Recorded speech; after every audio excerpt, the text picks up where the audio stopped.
Hello, friends. It is time for another wonderful session of spiritual story time. And this time we're going to be talking about the story in which Draupadi surrenders to Lord Krishna. Now, the context for this story is from the Mahabharata. It's when the Pandavas are in the gambling match and Yudhisthira loses everything. Because he's like super addicted to gambling, but that's okay because he's Yudhisthira, he's Krishna's friend, and so he can get away with stuff like that. We can't. What happens is that he ends up, because he loses all of his wealth, he ends up betting his brothers, betting himself, and then like he has this genius idea to bet his wife, and he's like, yeah, I'm just gonna bet her, and if I lose, she's just gonna become my enemy's slave. And guess what happens? Oh, that's right, he loses, and Draupadi is dragged by her hair into the courtroom full of men. And some versions say that she's on her period. Other versions are like, ew, that's icky, so we're not going to include that in the story.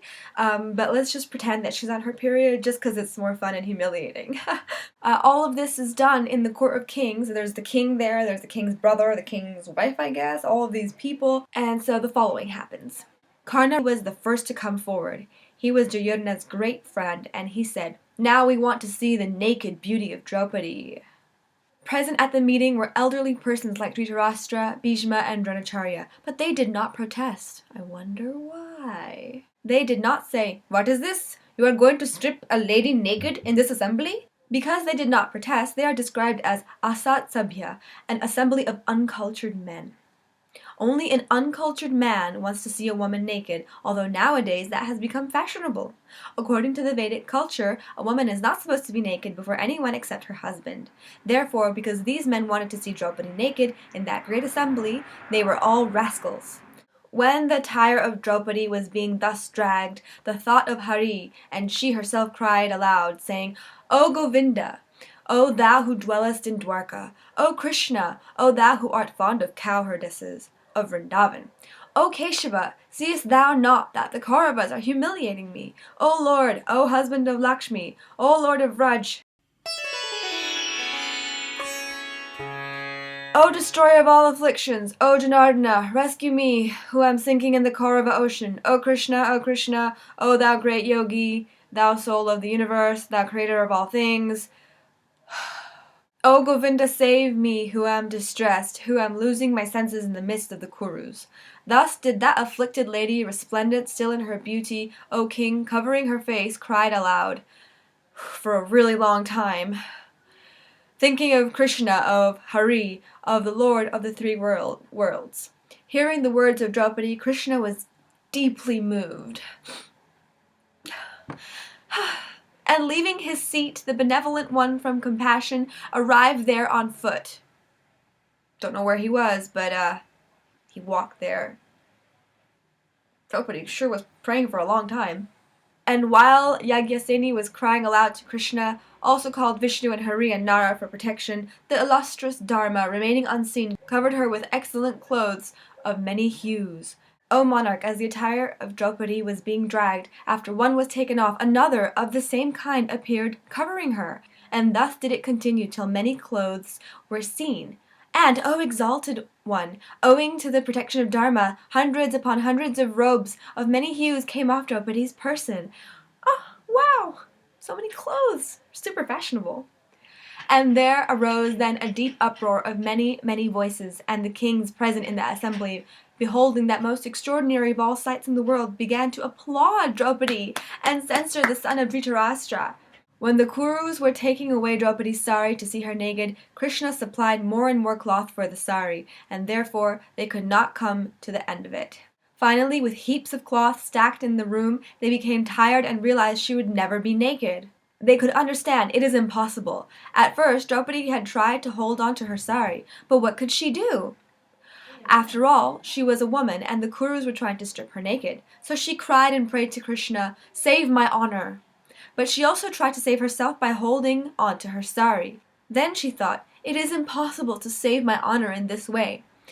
And she let go and simply raised her arms and prayed, "Krishna, if you like, you can save me." Thus the Lord responded to her prayers. Therefore it is not very good to try to save oneself. Rather, one should simply depend on Krishna. Krishna, if you save me, that is all right.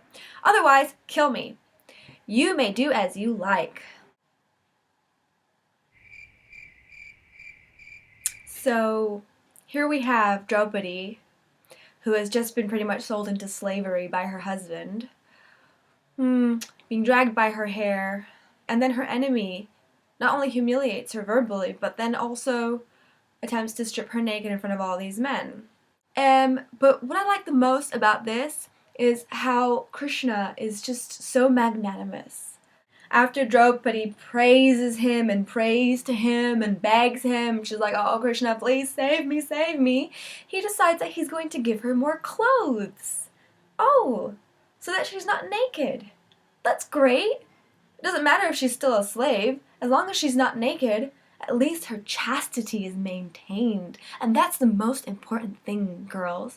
They could beat you, they could shit on you, they could make you their slave, but as long as your body is covered and your chastity and everything is remaining pure, everything will be fine.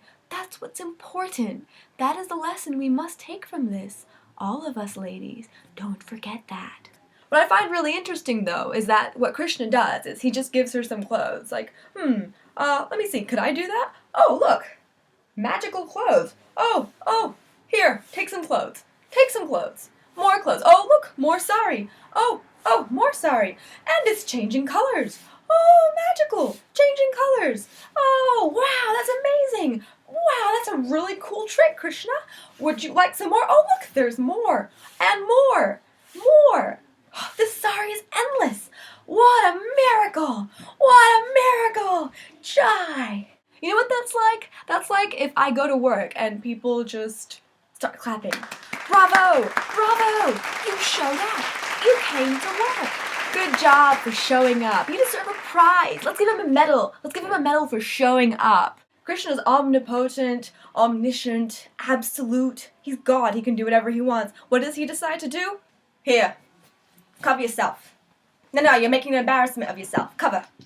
More sorry. Here, take it. Got to be chaste. But the lesson that Prabhupada wants us to take from this is that you must surrender fully to Krishna.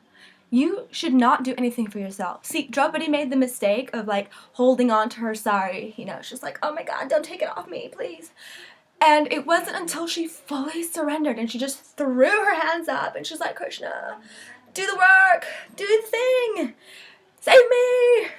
Then Krishna was like, yeah, okay, I'll do it. You've completely surrendered, so now you're not helping yourself and nobody else is helping you. So I'll just do the thing.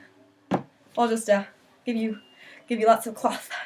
Cover yourself.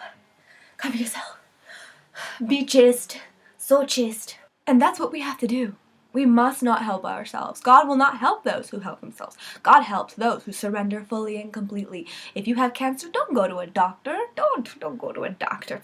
Who does that? No, darling. You have to go and pray to Krishna. Pray all, surrender, complete surrender. Krishna, please heal my cancer. Please heal my cancer. Or better yet, why don't you take some charnamrita with a tulsi leaf and that will heal all of your diseases. Just chant some rounds and it'll solve all of your problems. That's what you must do. You must surrender fully like Draupadi, and Krishna will give you your cure, solve your problems. Hooray! With beautiful magic tricks, lovely magic tricks, because he's magical. And that is the story for tonight. I hope you have all enjoyed the lessons we can learn from the Vedic scriptures and the Mahabharata and all these wonderful, wonderful stories of Krishna.